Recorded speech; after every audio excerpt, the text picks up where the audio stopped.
¿Cómo están mis queridos hermanos? Les saludo con mucho cariño, con mucha alegría. Podemos estar una vez más reunidos a través de este medio y yo doy gracias al Señor que me permitió compartir con ustedes este culto de aposento alto durante los meses de verano y de diciembre en adelante estuvimos juntos estudiando de alguna manera la palabra del Señor.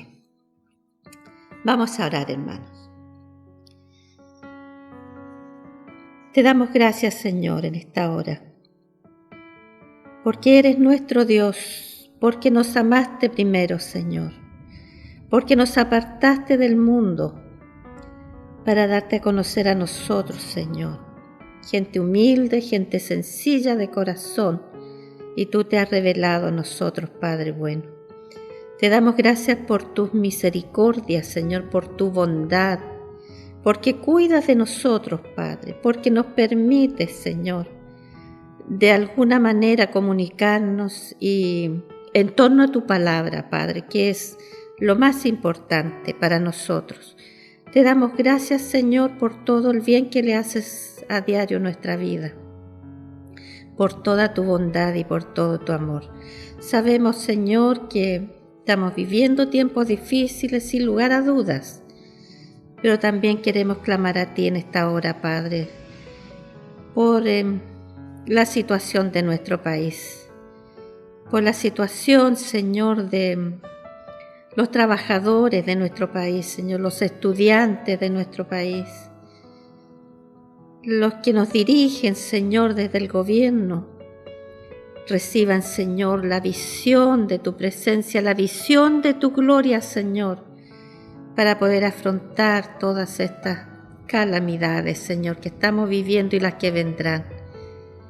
Cada uno de ellos, Señor, te necesita aún sin saberlo ellos, Padre, pero necesitan de tu dirección, de tu luz admirable, Señor, que alumbre el camino de salida para todo tipo de crisis.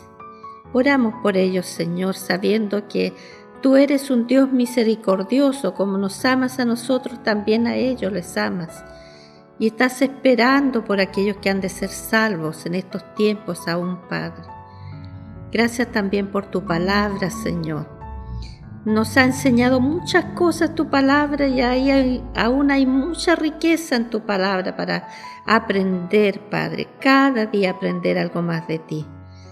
Oramos, Señor, para que tu Santo Espíritu sea quien hable, Señor, sea quien dirija este culto, Padre, de adoración a ti, Señor, de reconocerte en toda tu bondad y en todo tu santo amor. Reconocerte a ti, Señor, como el único Dios verdadero, el santo, santo, santo Dios. Gracias, Señor, por ello. Bendice tu palabra, Señor. Ayúdanos a entenderla, a comprenderla, a que en nuestros pensamientos y en nuestros sentimientos, Señor, nos tomemos de esta palabra para seguir adelante. En tu nombre, Señor Jesús. Amén. Vamos a ver en esta tarde brevemente el Salmo 42. Dice así la palabra de Dios. Como el ciervo brama por las corrientes de las aguas, así clama por ti, oh Dios, el alma mía. Mi alma tiene sed de Dios, del Dios vivo. ¿Cuándo vendré y me presentaré delante de Dios? Fueron mis lágrimas mi pan de día y de noche, mientras me dicen todos los días, ¿dónde está tu Dios? Me acuerdo de estas cosas y derramo mi alma dentro de mí, de cómo yo fui con la multitud y la conduje hasta la casa de Dios, entre voces de alegría y de alabanza del pueblo en fiesta. ¿Por qué te abates, oh alma mía, y te turbas dentro de mí? Espera en Dios, porque aún he de alabarle, salvación mía y Dios mío. Dios mío, mi alma está abatida en mí. Me acordaré por tanto de ti desde la tierra del Jordán y de los hermonitas desde el monte de Mizar. Un abismo llama a otro a la voz de tus cascadas. Todas tus ondas y tus olas han pasado sobre mí, pero de día mandará Jehová su misericordia, y de noche su cántico estará conmigo. Y mi oración al Dios de mi vida. Diré a Dios, roca mía, ¿por qué te has olvidado de mí? ¿Por qué andaré yo enlutado por la opresión del enemigo? Como quien hiere mis huesos, mis enemigos me afrentan, diciéndome cada día, ¿dónde está tu Dios? ¿Por qué te abates, oh alma mía? ¿Y por qué te turbas dentro de mí? Espera en Dios, porque aún he de alabarle, salvación mía y Dios mío. El Señor bendiga su palabra. Precioso salmo. Los 3 primeros versículos reflejan un sentido de gran necesidad, como el siervo brama por las corrientes de las aguas. Así clama mi alma. Una gran necesidad de Dios tiene el salmista. También la distancia que según el relato del salmo había entre la casa del salmista. Bueno, aquí dice que este salmo es de los hijos de Coré, pero en un comentario de otra Biblia leí que el salmo tenía clara evidencia de que era de David. Así que así nos vamos a referir a David en este caso. De la casa del exilio de donde estaba David a la casa de Dios o al tabernáculo de Dios había una gran distancia que él no la podía sortear, ya no podía ir a ese lugar. Y ese es su abatimiento, porque en ese tiempo se iba a adorar a Dios o al templo o al tabernáculo. Ahí sentían ellos esa conexión perfecta con su Dios. Ahora nosotros sabemos, bueno, también ellos sabían que Dios está en todo lugar, que si bien es cierto aquí no podemos venir, congregarnos todos juntos, alabar, adorar a Dios, pero sí podemos hacerlo en forma individual en nuestros hogares. Pero ellos tenían esa tradición, sobre todo para la fiesta solemne del pueblo de Israel. Acostumbraban todos a subir, dice, a Jerusalén. Y aquí el salmista estaba impedido de hacer eso. Y esa era su angustia, porque él quería esa comunión con Dios. Y es más, él dice en el versículo 4, ¿se acuerda él de cómo fue él con la multitud? Y él iba guiando a la multitud, eran días felices para él. Y ahora estaba impedido de hacer todas esas cosas. Y esa era la razón, el motivo de su angustia y de su aflicción. Palabra de desaliento tiene aquí el salmista y un gran sentido de desesperación. Es decir, así como el siervo andaba bramando por agua, así él tenía también la sed espiritual de ir a la casa de Dios, a adorar, a reunirse, a congregarse con sus hermanos, con aquellos que tenían la misma fe que él, el mismo Dios único y omnipotente, Dios de Israel, en ese tiempo Dios de todos nosotros. Así que su anhelo era conectarse. Allí encontraban ellos esa conexión perfecta con Dios. No la encontraban en forma individual en su casa, sino que ahí, y esa era su desesperación. Mi alma tiene sed de Dios, dice. La sed del siervo era física. La sed del salmista era espiritual. Dicen que se puede vivir con hambre, sin ingerir alimento, pero sin agua es mucho más difícil y es desesperante estar sin agua. Así es que, hermanos, como esta es una comparación bien realista sobre las ansias del salmista de conectarse con su Dios. Así mismo tenía él sed de Dios, su alma tenía sed de Dios. Él tenía sed de la presencia de Dios para su vida, la necesidad espiritual para su vida, de ir a ese lugar, a Jerusalén, al templo, al tabernáculo, a adorar a su Dios. Y no solo del templo tenía sed él, sino de que allí encontraba la presencia de Dios, el compañerismo de Dios, ahí él podía derramar su alma delante de Dios. Parecía que ese era solo el lugar donde ellos acostumbraban a hacer esto, ¿no? A pesar de que él vivía en permanente comunión con Dios, sin embargo, la necesidad de congregarse también era grande para él. ¿Cuándo vendré? Dice, y me presentaré delante de Dios. Para los hijos de Coré, ellos están conectados con el tabernáculo y con el templo y con sus rituales. Recuerden, recién mencionamos sus fiestas solemnes, eran rituales que ellos rigurosamente practicaban, todas sus fiestas solemnes que ellos tenían. Así que esas eran las ocasiones en que ellos iban a este lugar de adoración.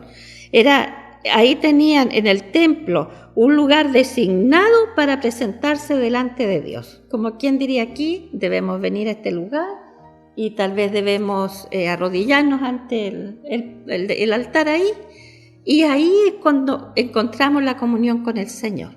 Bueno, eso era para ellos en ese tiempo. Ahora sabemos nosotros que no es este lugar.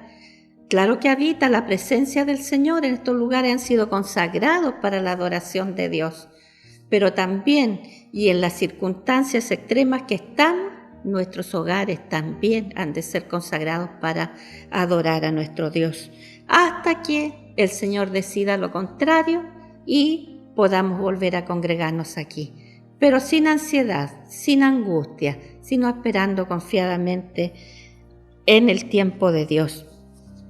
¿Cuándo vendré y me presentaré? Era el lugar de su especial presencia de adoración pública. No es que el salmista crea que Dios no está en todo lugar, sino que él se siente que está lejos de la casa de Dios y de la presencia de Dios. Por ahí dice, ¿por qué te has olvidado de mí? Es decir, él quiere de alguna manera que Dios se acuerde de él y le permita ir a ese lugar. Esta ausencia de la casa de Dios es lo que desanima al salmista. Hay expresiones, versículos bien fuertes que hablan de la angustia, verdadera angustia, desesperación, la aflicción en la que está el alma de David, desanimado, deprimido. Solo un hombre espiritual, solo un hombre que está en contacto, que conoce verdaderamente a Dios, anhela estas cosas. Anhela ir a presentarse delante de Dios. Un hombre impío, un hombre que no reconoce a Dios como el único Dios verdadero, no tiene ningún interés en estas cosas. Como compararlo con un ladrón, pongamos, no va a ir él en busca del juez, va a huir del juez, va a huir de la justicia, de la policía. Pero un hombre espiritual no. Un hombre espiritual va a buscar la presencia de Dios. Fueron mis lágrimas mi pan de día y de noche. Y esas lágrimas mostraban la aflicción del salmista, debido a lo que ya dijimos, su falta de presencia en la casa de Dios. No podía él, no tenía forma de llegar hasta allí. Dicen que cuando uno llora, la aflicción es más llevadera. Y el salmista aquí, fueron mis lágrimas, mi pan, dice. O sea, está permanentemente llorando el pobre David por no poder ir. Pero leía yo por ahí que cuando uno llora, es más llevadera la aflicción que cuando uno se encierra en sí mismo y no tiene forma de expresar su dolor. Así que hacía bien el salmista en llorar, así podía él expresar lo que había dentro de su corazón. Mientras me dicen todos los días, ¿dónde está tu Dios? Más encima, hermanos, con toda la aflicción que ya él tenía, vienen sus enemigos y ahí a incomodarlo con esta pregunta. Y es una pregunta, hermanos, yo meditaba, que se hace mucha gente cuando ve calamidades, cuando ve morir niños, cuando ve accidentes terribles. Bueno, ¿y dónde está Dios? ¿Por qué permite Dios estas cosas? ¿Dónde está tu Dios? Dios está, siempre está. Vamos a ver, para hacer peor el problema, venían aquellos que lo desanimaban aún más. ¿Dónde está tu Dios? No que dudaran que Dios existía, porque si le están diciendo tu Dios es porque tienen certeza de que David tiene Dios y que es el Dios verdadero. Pero ¿dónde estaba? ¿Dónde estaba cuando David lo necesitaba? Bueno, el enemigo, nuestro enemigo, siempre se deleita en dividir, en enemistar a la gente. Y en este caso, usando a esta gente que rodeaba al salmista, quería poner dudas en el corazón de David sobre Dios, sobre su Dios. ¿Por qué no acudía en su ayuda en el momento en que él lo necesitaba? Quería hacerle sentir que en ese momento de necesidad de él, Dios no estaba con él, sino que lo había abandonado, como dice que el relato. Y el mismo David pensaba que Dios lo había abandonado. Él pregunta, ¿por qué me abandonaste? ¿Dónde está tu Dios? ¿Qué ha pasado con tus oraciones? ¿De qué te ha servido clamar a Él? ¿De qué te ha servido creer en Él? El enemigo siempre va a usar este tipo de preguntas, de sembrar dudas sobre la existencia de Dios. Si estamos en todos estos problemas, hermanos, y viene alguien a preguntarnos, ¿de qué sirve que te reúnas a orar? ¿De qué sirve este culto de aposento alto donde se ve en tu palabra que tú eres real, pero no vienes en la ayuda del que está necesitado? Esas preguntas, esas cosas siembran dudas, pero no en el corazón de aquel que está firmemente tomado de la mano del Señor. Me acuerdo de estas cosas, dice el versículo 4, y el recuerdo de esos momentos felices, bueno, lo entristecieron todavía más. Dice, me acuerdo de estas cosas y derramo mi alma delante de ti, de cómo yo fui con la multitud y yo la conduje hasta la casa de Dios. Y ahora estoy aquí sin poder hacer nada.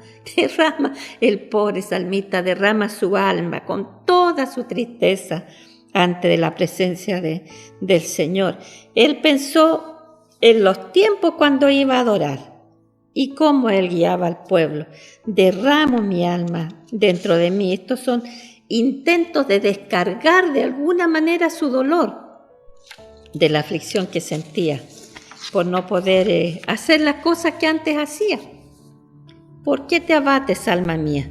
Mire, el versículo 5. ¿Por qué te abates, alma mía? Y te turbas dentro de mí. Espera en Dios, porque aún he de alabarle. Ahí está. ¿Y qué más? Salvación mía y Dios mío, termina el versículo. El salmista hizo una pausa después de descargar todo su dolor, toda su aflicción, todo lo que había dentro de él. Él mismo se detiene a meditar y a reprocharse de alguna manera el estar tan abatido. ¿Por qué te abates, alma mía? Y te turbas dentro de mí. Y da la respuesta, se la da a sí mismo, se reprende a sí mismo y se responde a sí mismo. Espera en Dios, lo que hemos venido repitiendo, espera en Dios. El antídoto de la depresión es esperar en Dios. Si pudiéramos aprender esto, hermanos, y ponerlo por obra, ponerlo en práctica dentro de nosotros, no habrían cristianos deprimidos. Es cierto que hay tantos problemas que afligen al creyente y al no creyente, a todos por igual, pero el creyente tiene este antídoto contra la depresión de los tiempos que está viviendo. El creyente espera en Dios.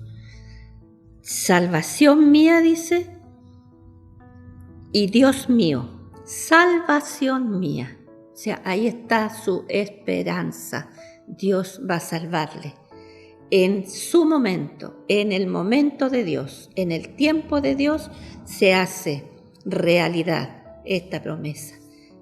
Lo que dice este versículo, salvación mía y Dios mío. El momento era angustioso para él. Él quería alabar a su Dios y tenía puesta su confianza en la bendición de Dios. Dice esto, la esperanza aviva el alma, sabiendo que Dios hará lo que prometió. Y la fe dice al alma lo que Dios ha hecho por ella. Y así consuela y conforta. Así que estas dos palabritas, esperanza y fe, son muy importantes para la vida de un creyente. Por lo que acabamos de decir, salvación mía y Dios mío.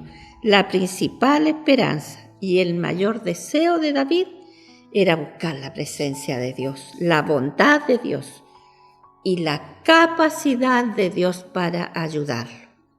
Sabemos, lo hemos dicho también, que nosotros, por nosotros mismos, somos incapaces de solucionar muchas cosas. Pero para Dios no hay cosa difícil, no hay nada imposible para Él. Así que, ¿qué otra cosa podemos hacer sino esperar en Él?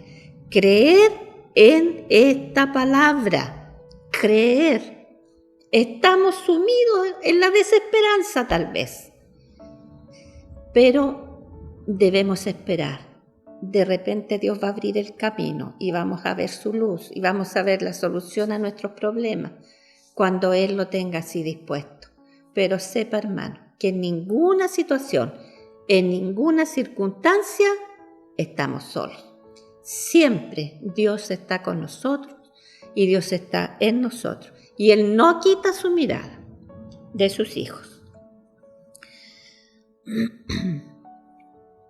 Dios mío, mi alma está abatida en mí. Esta es otra cosa que hizo el salmista. Sacó todo lo que había en su corazón, se lo expresó a Dios y se acercó a Dios. ¿Qué es lo que muchas veces tendemos a hacer? Guardarnos estas cosas, renegar contra esta suerte mala que tenemos y alejarnos de Dios.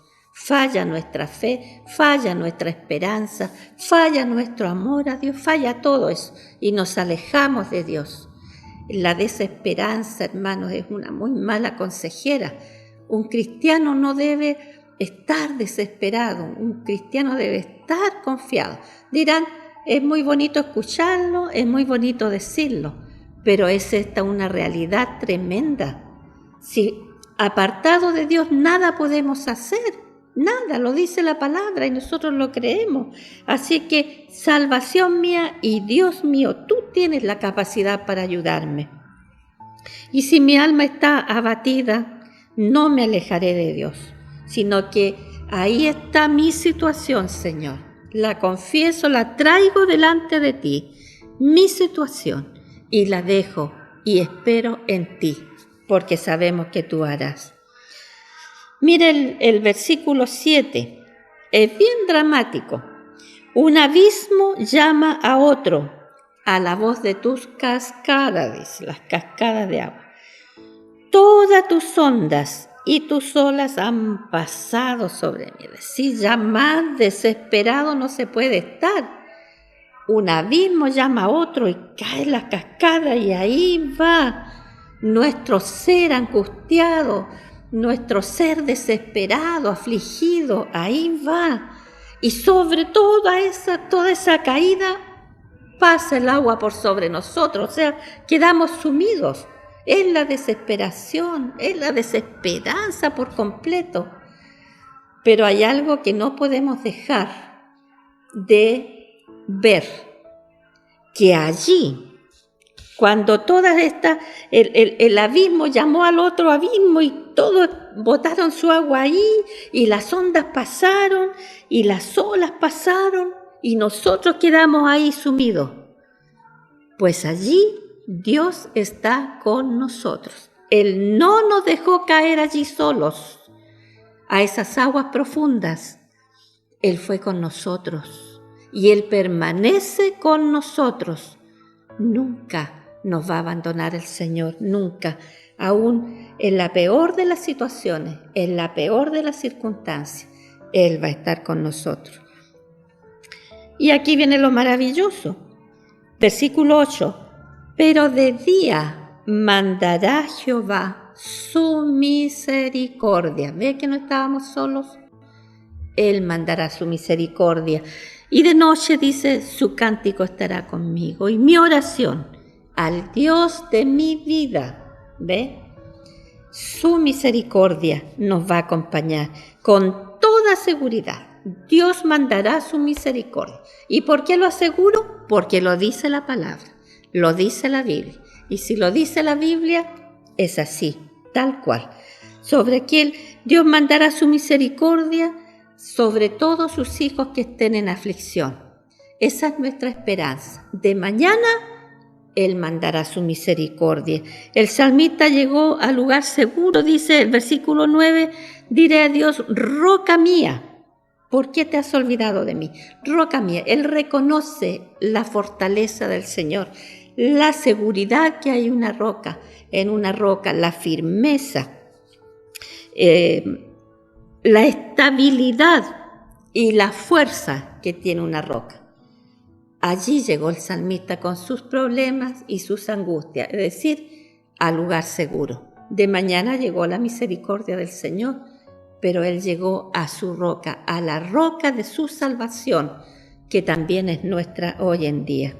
Así que, repito, hermanos, Dios no va a abandonarnos en el día de la angustia.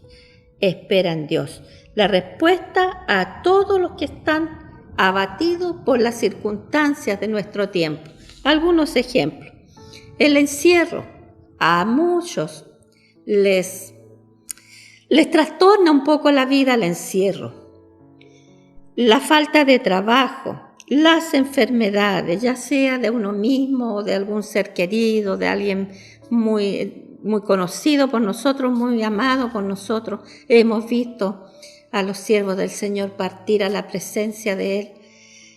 La depresión, las dudas, los temores, sobre todas estas cosas negativas y turbias y nebulosas, nubes oscuras se ciernen sobre nosotros, hermanos, en este mundo.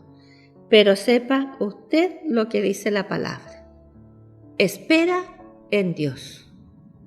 Espera en Dios. No olvide eso, hermano. Antes de que entre en una depresión profunda, lea este Salmo 42 y llénese con las promesas del Señor. Fortalezca su espíritu con las promesas del Señor.